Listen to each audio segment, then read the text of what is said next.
ರಾಮಕೃಷ್ಣ ನಿಲ್ಸು ನಿಲ್ಸು ಏನು ರಾಮಕೃಷ್ಣ ಒಂದೇ ದಿನದಲ್ಲಿ ನಿನ್ ಹೆಂಡತಿ ಹತ್ರ ನನ್ ವಿಷಯ ಎಲ್ಲ ಹೇಳ್ಬಿಟ್ಟಿದ್ಯಾ? ಏಯ್ ಸುಮ್ನೆ ಹೋಗ್ಬಿಡು, ನನ್ ಕೊಲೆಗಾರನಾಗ್ ಮಾಡ್ಬೇಡ. ಟೆನ್ಷನ್ ಯಾಕೆ ತಗೋತ್ಯಾ? ಈಗ ತಾನೇ ಜೋಸ್ರ ಮನೆಗೆ ಹೋಗಿ ಬರ್ತಾ ಇದೀನಿ. ನಿನ್ನೆ ರಾತ್ರಿ ಕ್ಯಾನ್ಸಲ್ ಆಗಿದ್ ಫಸ್ಟ್ ನೈಟ್ ಇವತ್ ಮಾಡ್ಕೊಂಬೋದಂತೆ. ಆದ್ರೆ ಒಂದ್ ಕಂಡೀಷನ್, ಗಂಡು ಹೆಣ್ಣು ಇಬ್ರು 8 ಗಂಟೆ ಒಳಗೆ ರೂಮಲ್ಲಿ ಇರ್ಬೇಕಷ್ಟೇ.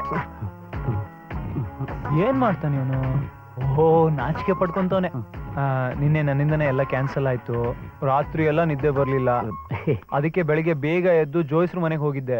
ಹೋಗಿದ್ದು ಒಳ್ಳೇದೇ ಆಯ್ತು. ದೇವ್ರ ದಯದಿಂದ ಇವತ್ತೇ ಡೇಟ್ ಫಿಕ್ಸ್ ಮಾಡಿದ್ದಾರೆ. ಹೆಂಗೆ? ರೂಮ್ ರೆಡಿ ಮಾಡ್ಬೇಕು, ಮಾರ್ಕೆಟಿಗೆ ಹೋಗಿ ಮಲ್ಗೆ ಹೂ ತರಬೇಕು, ಜೇಬಲ್ ಕಾಸು ಬೇರೆ ಇಲ್ಲ. ಬಾಸ್ ಎಳ್ನೀರ್ ಕುಡಿತ್ಯಾ? ಬೇಡಪ್ಪ, ತುಂಬಾ ಕೆಲ್ಸ ಇದೆ. ಶುಕ್ರವಾರ ಬೇರೆ, ಹೂ ಸಿಗತ್ತೋ ಇಲ್ವೋ, ಲಡ್ಡು ಸಿಗತ್ತೋ ಇಲ್ವೋ, ರೇಟ್ ಬೇರೆ ಸಿಕ್ಕಾಪಡೆ ಹೇಳ್ತಾರೆ. ಬೇಗ ಹೋಗ್ಬೇಕು. ಇಷ್ಟ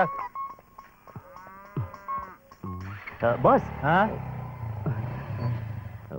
ಮಲ್ಲಿಗೆ ಹೂ ಸ್ವಲ್ಪ ಜಾಸ್ತಿನೇ ತಗೊಂಬ. ಮಲ್ಲಿಗೆ ಹೂವು ಸ್ವಲ್ಪ ಜಾಸ್ತಿ ಆಯ್ತು. ಬಾಸ್ ಹುಷಾರು.